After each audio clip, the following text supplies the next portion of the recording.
നടൻ ആസിഫ് അലിയെ അപമാനിച്ച് സംഗീത സംവിധായകൻ രമേശ് നാരായണൻ. ട്രെയിലർ ലോഞ്ചുമായി ബന്ധപ്പെട്ട പുരസ്കാരദാന ചടങ്ങിലാണ് സംഭവം.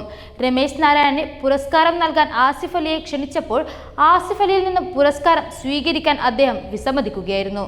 സംവിധായകൻ ജയരാജിനെ വിളിച്ചു വരുത്തി അദ്ദേഹത്തിൽ നിന്നും പുരസ്കാരം സ്വീകരിക്കുകയും ചെയ്യുകയായിരുന്നു. ആസിഫ് അലി നൽകിയ ഫലകം രമേശ് നാരായണൻ ജയരാജിന്റെ കയ്യിൽ കൊടുത്ത ശേഷം അദ്ദേഹത്തിൽ നിന്നും വീണ്ടും സ്വീകരിക്കുകയാണ് ഉണ്ടായത്. ആസിഫ് അലി പുരസ്കാരം നൽകാൻ എത്തിയപ്പോൾ തന്നെ അതൃപ്തി പ്രകടമാക്കിയ രമേശ് നാരായണൻ പിന്നീട് താരത്തെ അപമാനിക്കും വിധം പെരുമാറിയത്. ട്രെയിലർ ലോഞ്ചിനെത്തിയ മുഴുവൻ അതിഥികളും നോക്കി നിൽക്കുകയായിരുന്നു രമേശ് നാരായണന്റെ ഈ പെരുമാറ്റം. സംഗീത സംവിധായകന്റെ ഈ പെരുമാറ്റത്തെ വലിയ വിമർശനമാണ് വരുത്തിവെക്കുന്നത്. ആസിഫ് അലി രമേശ് നാരായണൻ വിവാദത്തിൽ ആസിഫ് അലിക്ക് പിന്തുണ പ്രഖ്യാപിച്ച് അഭിനേതാക്കളുടെ സംഘടനയായ അമ്മ. ആട്ടിയകറ്റിയ ഗർവിനോട് നീ ചിരിച്ച ചിരിയാണ് യഥാർത്ഥ സംഗീതം. അമ്മ ആസിഫിനൊപ്പം. ആസിഫ് അലിയുടെ ചിത്രം പങ്കുവച്ച് അമ്മ ഔദ്യോഗിക സോഷ്യൽ മീഡിയ അക്കൗണ്ടിൽ കുറിച്ചു. വീഡിയോ പുറത്തു വന്നതിന് പിന്നാലെ രൂക്ഷ വിമർശനങ്ങളാണ് രമേശ് നാരായണനെതിരെ ഉയരുന്നത്.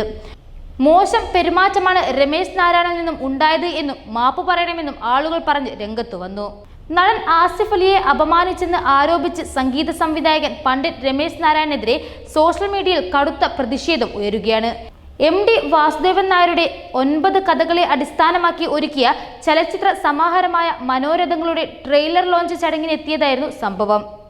പരിപാടിയിൽ പങ്കെടുത്ത രമേശ് നാരായണന് പുരസ്കാരം സമ്മാനിക്കാൻ സംഘാടകർ ആസിഫ് അലിയെയായിരുന്നു ക്ഷണിച്ചത്. എന്നാൽ ആസിഫ് അലിയിൽ നിന്നും രമേശ് നാരായണൻ പുരസ്കാരം സ്വീകരിച്ചില്ലെന്ന് ആരോപിച്ചു. സംവിധായകൻ ജയരാജിനെ വിളിച്ചു വരുത്തി ആസിഫിന്റെ കയ്യിൽ നിന്നും പുരസ്കാരമെടുത്ത് ജയരാജിനു കൈമാറി. തുടർന്ന് ജയരാജൻ രമേശ് നാരായണന് പുരസ്കാരം നൽകുകയായിരുന്നു. സംഭവത്തിൽ പ്രതികരണമായി രംഗത്ത് വന്നിരിക്കുകയാണ് രമേശ് നാരായണൻ.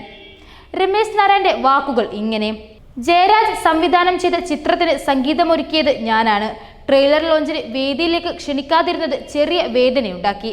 അതിനുശേഷം തിരുവനന്തപുരത്തേക്ക് പോരേണ്ടതിനാൽ യാത്ര പറയുകയും വേദിയിലേക്ക് ക്ഷണിക്കാത്തതിലെ വിഷമം അശ്വതിയെ അറിയിക്കുകയും ചെയ്തു. ആസിഫ് അലിയെ ഞാൻ അപമാനിച്ചിട്ടില്ല. നിങ്ങൾക്ക് അങ്ങനെ തോന്നിയെങ്കിൽ ക്ഷമ ചോദിക്കുന്നു.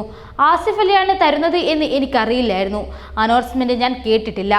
ജയരാജനാണ് എന്നെ സിനിമയിലേക്ക് കൊണ്ടുവന്നത്. പക്ഷേ വേദിയിൽ എല്ലാ സംവിധായകരെയും ക്ഷണിച്ചപ്പോൾ എന്നെ വിളിച്ചില്ല. അതൊരു വിഷമമുണ്ടാക്കി. ആസിഫ് മെമ്മോ തരാനാണ് ഓടി വന്നത് എന്ന് എനിക്കറിയില്ല. എനിക്ക് വലിപ്പ ചെറുപ്പമില്ല. ആസിഫ് മൊമൻറ്റോ തരാനാണ് ഓടി വന്നത് എന്ന് എനിക്കറിയില്ല. എനിക്ക് വലിപ്പ ചെറുപ്പമില്ല. ഞാൻ വേദിയിലല്ല നിന്നത്. വേദിയിലാണെങ്കിൽ എനിക്കൊരാൾ വരുന്നത് മനസ്സിലാക്കാനാകുമായിരുന്നു. ഞാൻ നിന്നത് താഴെയായിരുന്നു.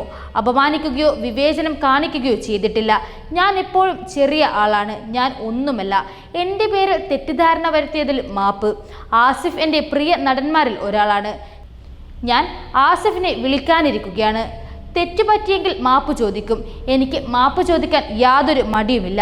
വസ്തുത ഇതായിരിക്കെ കാര്യങ്ങൾ മനസ്സിലാക്കാതെ സൈബർ ആക്രമണത്തിൽ വിഷമമുണ്ട്.